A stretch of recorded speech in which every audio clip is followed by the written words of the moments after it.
10ാം ക്ലാസ്സിൽ പഠിക്കുന്ന എൻ്റെ എല്ലാ മക്കൾക്കും ബയോളജി മൈ പാഷനിലേക്ക് സ്വാഗതം. ഞാൻ Soumya Harikrishna.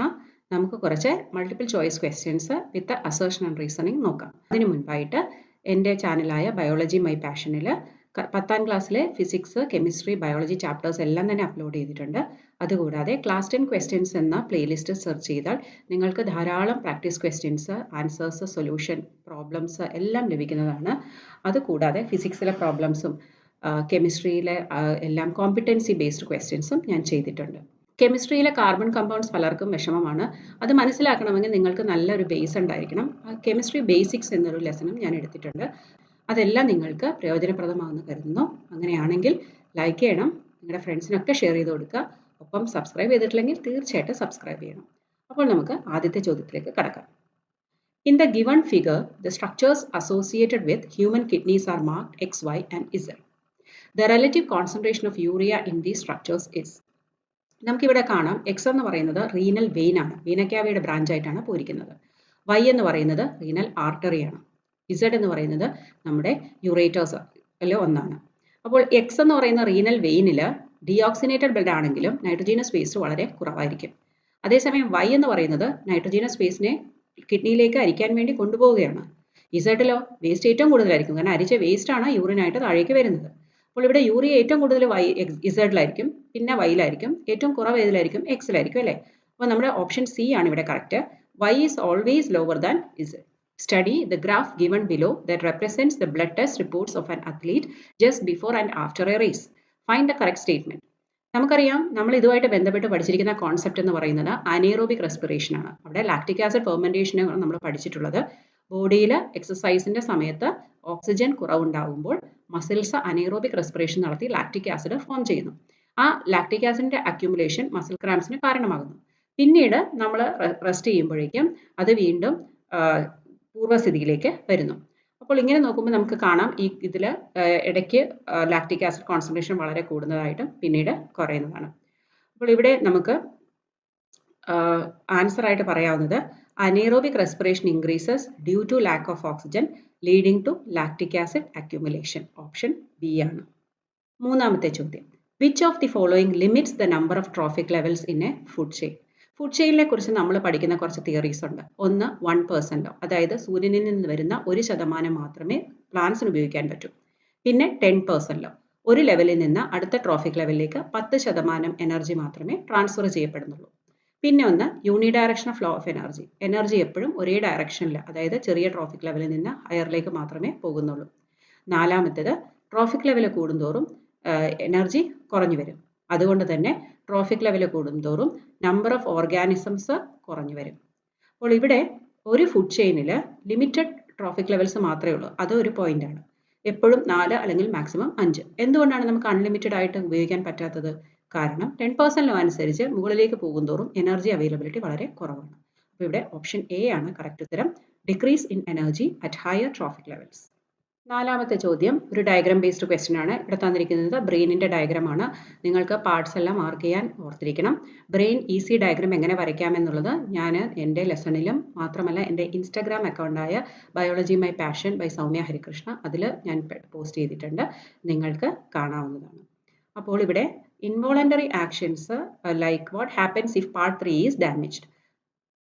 The following diagram represents the external view of the human brain. What happens if part 3 is damaged? നമുക്കിവിടെ പാർട്ട് 3 എന്ന് മാർക്ക് ചെയ്തിരിക്കുന്നത് സെറിബെല്ലം ആണ്. അത് ഹൈൻ ബ്രെയിനിന്റെ പാർട്ടാണ്. ഹൈൻ ബ്രെയിനിന്റെ പോൺസ്, മെഡുല ആൻഡ് സെറിബെല്ലം ആണ് ഉള്ളത്. ഇൻവോളണ്ടറി ആക്ഷൻസ് ആണ് ഇവർ കൺട്രോൾ ചെയ്യുന്നത്. മാത്രമല്ല സ്പെസിഫിക് ആയിട്ട് പറഞ്ഞാൽ പ്രിസിഷൻ റിക്വയറിംഗ് ആക്ഷൻസ് അല്ലെങ്കിൽ നമ്മുടെ ബോഡിയുടെ ബാലൻസ്, പോസ്ചർ ഒക്കെ മെയിൻറ്റെയിൻ ചെയ്യുന്നത് സെറിബെല്ലം ആണ്. അപ്പോൾ ഇവിടെ മൂന്നാമത്തെ ഓപ്ഷൻ സി ആയിരിക്കും ഉത്തരം. Posture and balance of the body are not maintained. ഇത് കൂടാതെ ഞാൻ എൻ്റെ ഷോർട്ട് വീഡിയോസിൽ 50 ക്വസ്റ്റ്യൻസ്, അതായത് നമ്മുടെ ലൈഫ് പ്രോസസ്സിൽ നിന്ന് വരാവുന്ന 50 ക്വസ്റ്റ്യൻസ് ഷോർട്ട് വീഡിയോസ് ആയിട്ട് ചെയ്തിട്ടുണ്ട്.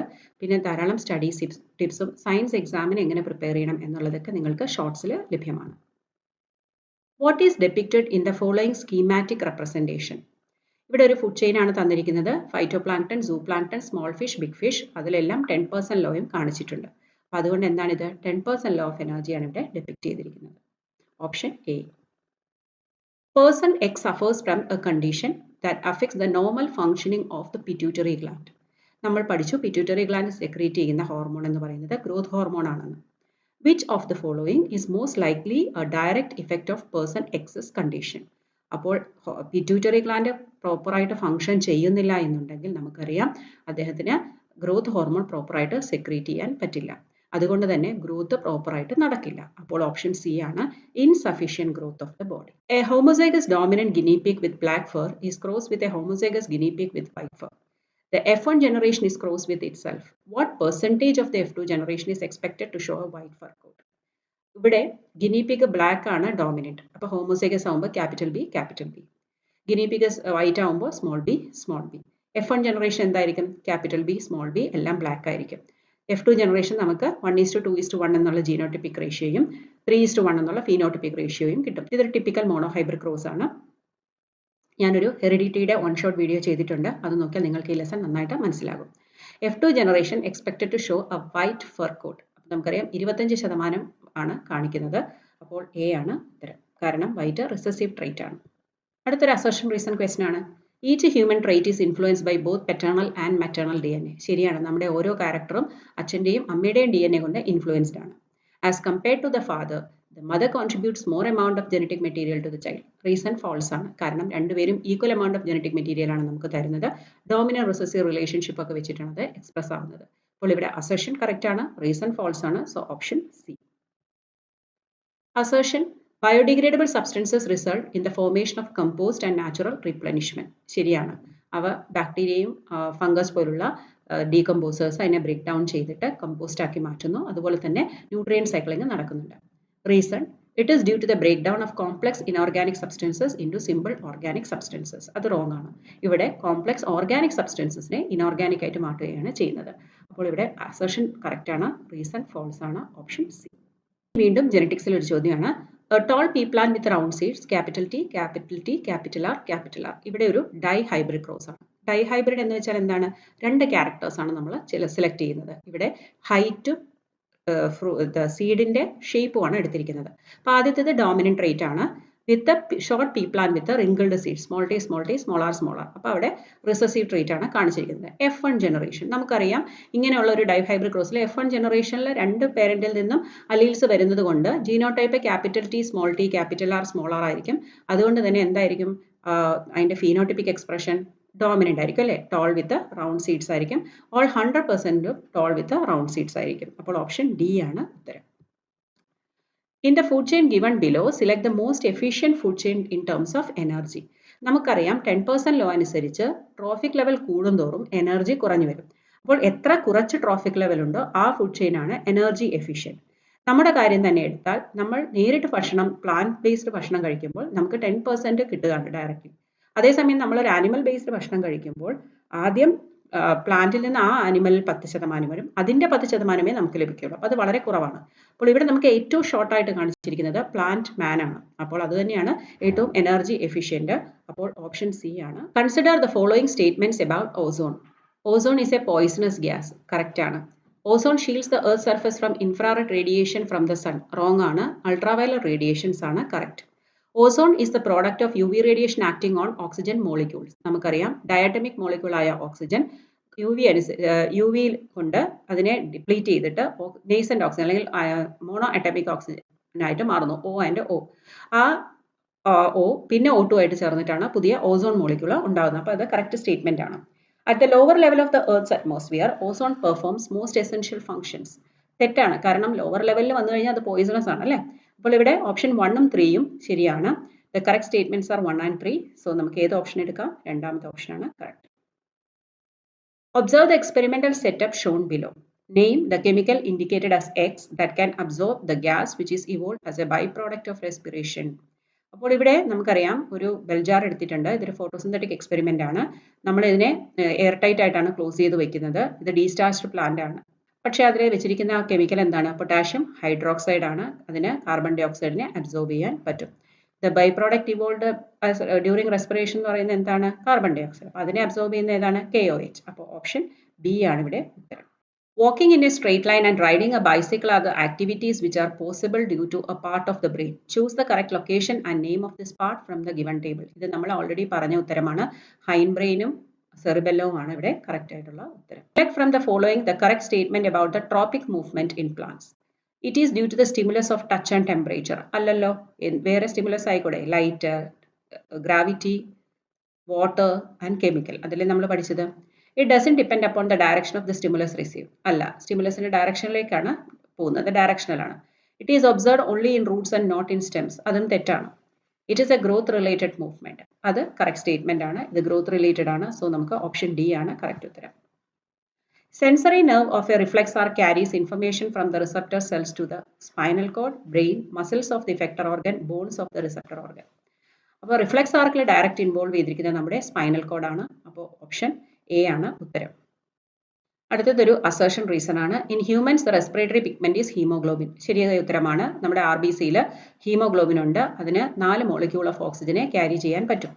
Reason, haemoglobin present in platelets transport oxygen to different parts of the body. പ്ലേറ്റ്ലെറ്റ്സിലല്ല ഹീമോഗ്ലോബിൻ കാണുന്നത്, പിന്നെ എവിടെയാണ്? നമ്മുടെ RBCയിലാണ്. സോ ഇവിടെ അസേർഷൻ കറക്റ്റ് ആണ്. റീസൺ ഫാൾസ് ആണ്. ഓപ്ഷൻ സി ആണ്. അടുത്ത assertion, in humans, if gene capital B is responsible for black eyes and small b is responsible for brown eyes, then the color of the eyes of the progeny having gene combination capital B small b small b or capital B will be black only. തെറ്റാണ്. ഇവിടെ heterozygous ആയ capital B small ബിയും homozygous ആയ capital ബിയും black കാണിക്കും. അതേസമയം small B recessive ആണ്, homozygous ആണ്. അത് എന്തായിരിക്കും? ബ്രൗൺ ഐസ് ആയിരിക്കും അല്ലേ? അപ്പോൾ ഇത് അസേർഷൻ റോങ് ആണ്. Reason, black colour of the eye is dominant trait. അതെ, ഇവിടെ ക്യാപിറ്റൽ ജീനല്ലേ ഉപയോഗിക്കുന്നത്, അപ്പോൾ ഇത് ഡോമിനന്റ് ട്രേറ്റ് തന്നെയാണ്. സോ അസേർഷൻ റോങ് ആണ്. റീസൺ കറക്റ്റ് ആണ്. അപ്പോൾ ഇവിടെ ഓപ്ഷൻ ഡി എന്നെടുക്കാം.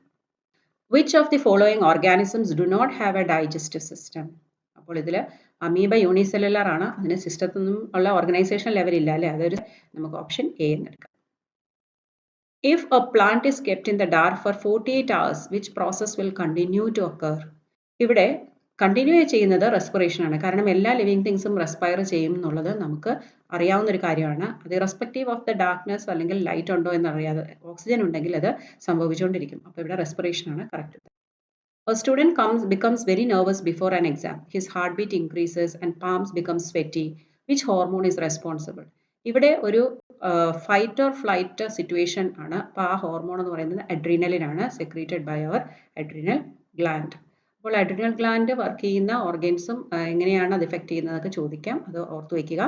ഹാർട്ട് റേറ്റ് കൂടും, റെസ്പിറേറ്ററി റേറ്റ് കൂടും, മസിൽസിലേക്കുള്ള ബ്ലഡ് ഫ്ലോ കൂടും, നമ്മുടെ ഡൈജസ്റ്റീവ് സിസ്റ്റത്തിലുള്ള ചുറ്റുമുള്ള കാപ്പിലറീസ് സ്ക്യൂസ് ചെയ്തിട്ട് അല്ലെങ്കിൽ സ്ട്രിങ്ക് ചെയ്തിട്ട് അവിടേക്കുള്ള രക്തസ്രാവം കുറയുകയാണ് ചെയ്യുന്നത്. A man with blood group A marries a woman with blood group B. Their child has blood group O. Which of the following is true? O എന്നത് ഒരു റിസസീവ് ബ്ലഡ് ഗ്രൂപ്പ് ആണ്. അപ്പോൾ റിസസീവ് ആവണമെങ്കിൽ 2 റിസസീവ് ജീൻസ് വരണം അല്ലേ? അപ്പോൾ 2 പേരൻസും ഒരു recessive O gene കൊടുത്താൽ മാത്രമേ കുട്ടിക്ക് O ആകാൻ പറ്റുകയുള്ളൂ. അപ്പോൾ 2 പേരൻസിൻ്റെയും കണ്ടീഷൻ എങ്ങനെയായിരിക്കും?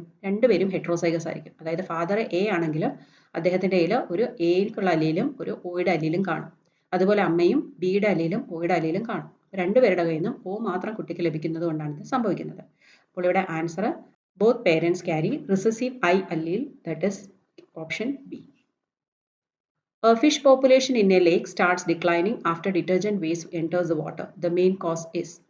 നമുക്കറിയാം ഡിറ്റർജന്റ് എന്ന് പറയുന്നത് ഒരു നോൺ ബയോഡിഗ്രേഡബിൾ സബ്സ്റ്റൻസ് ആണ്. ഇവിടെ എന്താണ് സംഭവിക്കുന്നത്? ഓക്സിജൻ ലെവൽ കുറയുകയാണ് ചെയ്യുന്നത്. കാരണം അവിടെ കൂടുതൽ പ്ലാന്റ്സ് വളരുകയും അവിടെ ഡീകമ്പോസിഷൻ കൂടുതലായിട്ട് നടക്കുകയും അവിടെ ഓക്സിജന്റെ ഡിമാൻഡ് കൂടുകയും ചെയ്യുന്നുണ്ട്. അപ്പോൾ ഡിക്രീസ് ഇൻ ഓക്സിജൻ ലെവലാണ്. In a food chain DDT concentration is highest in. ഇത് ബയോളജിക്കൽ മാഗ്നിഫിക്കേഷൻ്റെ ഒരു എക്സാമ്പിൾ ആണ്. DDT എന്ന് പറയുന്നത് ഒരു നോൺ ബയോഡിഗ്രേഡബിൾ കെമിക്കലാണ്. അത് ട്രോഫിക് ലെവൽ മുകളിലേക്ക് പോകുന്തോറും അതിൻ്റെ കോൺസെൻട്രേഷൻ കൂടി വരും. ഇപ്പോൾ നമ്മളിതൊരു അക്വാട്ടിക് അക്വാട്ടിക് ഫുഡ് ചെയിൻ എടുക്കുകയാണെങ്കിൽ ആദ്യം വരുന്നത് ഫൈറ്റോ പ്ലാങ്ക്ടൺ ആണ്. അതേ തുടർന്ന് സൂ പ്ലാങ്ക്ടൺ, പിന്നെ small fish, large fish, fish eating birds. അപ്പോൾ ഇവിടെ തീർച്ചയായിട്ടും ഏറ്റവും കൂടുതലായിട്ട് വരുന്ന ഫിഷ് ഈറ്റിംഗ് ബേർഡ്സ്, അതിൽ കുറവ് ലാർജ് ഫിഷ്, അതിൽ കുറവ് സ്മോൾ ഫിഷ് ആണ്. അപ്പോൾ നമുക്കിവിടെ 3, 4, 5 എന്നുള്ള ഓപ്ഷനാണ് correct. Option C. Assertion, heterozygous tall pea plant, capital T small t, self pollinates, producing some short offsprings. ഇത് നമ്മുടെ F2 ജനറേഷന് സമാനമാണ്. The short trait reappears due to independent assortment of alleles. ഇവിടെ independent assortment അല്ല വരുന്നത്. കാരണം independent assortment നമ്മൾ dihybrid ക്രോസിലാണ് applicable ആവുന്നത്. അപ്പോൾ ഇവിടെ അസേർഷൻ ട്രൂ ആണ്, റീസൺ ഫോൾസ് ആണ്. ഓപ്ഷൻ സി ആണ് correct answer. Assertion. Wearing sunscreen can help reduce harmful effects of UVB radiation on skin. നമുക്കറിയാം UVBക്ക് എതിരായിട്ടാണ് നമ്മൾ സൺസ്ക്രീൻ ഉപയോഗിക്കാറുള്ളത്. Reason, sunscreens contain chemicals that absorb or block UV radiation from reaching the skin. രണ്ടും correct ആണ്, correct എക്സ്പ്ലനേഷനും ആണ് അല്ലേ. അപ്പോൾ ഈ ചോദ്യങ്ങളെല്ലാം നിങ്ങൾക്ക് പ്രയോജനപ്രദമായെന്ന് കരുതുന്നു. So all the best for your exams. Like, share and subscribe to my channel biology my passion. Thank you for watching.